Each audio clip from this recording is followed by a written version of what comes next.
ரோகிணிக்கு பிரச்சனைகள் ஒன்று மாற்றி ஒன்று அப்பப்போ வந்துகிட்டே தான் இருக்கும். ஆனால் அதில் வந்து அவங்கள மட்டும் ஈஸியாக தப்பிக்க வச்சுருவாங்க. ஆனால் முத்துக்கும் மீனாக்கும் ஒரு பிரச்சனைனா பிரச்சனையை பார்க்குறது ஒரு பக்கம், பிரச்சனைக்கு அப்புறம் நடக்க போகிற அவமானத்தையும் அசிங்கத்தையும் தாங்கிறது ஒரு பக்கம், இதுக்கு நடுவில் வந்து மீனா ஒரு கிள்ளிக்கிற மாதிரியே யூஸ் பண்ணுற அந்த குடும்பம் ஒரு பக்கம், அதுக்கு பொறுத்து போகிற மீனா வேற ஒரு பக்கம்னு நம்மளை எரிச்சல் படுத்துகிற விஷயங்கள்லாம் நிறைய நடக்கும். இப்போ ஆனால் வந்து எப்படியும் இந்த கிறிஷை வீட்டுக்கு கொண்டு வந்து வச்சதுக்கு பிறகு கிறிஷுக்கு ஒரு பெரிய உண்மை தெரிய வருது. என்னன்னா வந்து இது நாள் வரைக்கும் நம்ம அத்தை நினச்சிக்கிட்டு இருந்த கல்யாணி அத்தை இல்லை, நம்மளுடைய அம்மா.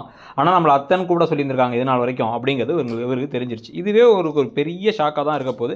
இந்த ஷாக்குக்கு நடுவில் அந்த வீட்டிலே என்ன 2 நாள் இருக்க, இந்த சமயத்தில் அவர் மட்டும் ஒரு கட்டத்துக்கு மேலே நான் உங்களுக்கு அம்மா அப்பாவே கிடையாது, அம்மா அப்பா இறந்துட்டாங்க அப்படின்னு சொன்ன ஒருத்தருக்கு உனக்கு தூரத்து சொந்த அத்தை மட்டும் தான் இருக்காங்க, உனக்கு அத்தை மட்டும் தான் இருக்காங்க அப்படின்னு சொன்ன இடத்துல அவங்க தான் என் அம்மா, எனக்கு ஒரு அம்மா இருக்காங்க அப்படின்னா வந்து எல்லாரும் முன்னாடி வந்து நீங்கள் தான் என் அம்மாவா அப்படின்னு மட்டும் கேட்டார் அப்படின்னா வந்து தெளிவாக மாட்டிப்பாங்க ரோகிணி. அதாவது ஃபுல்லாக மாட்டாட்டியும் கூட எப்படியாச்சும்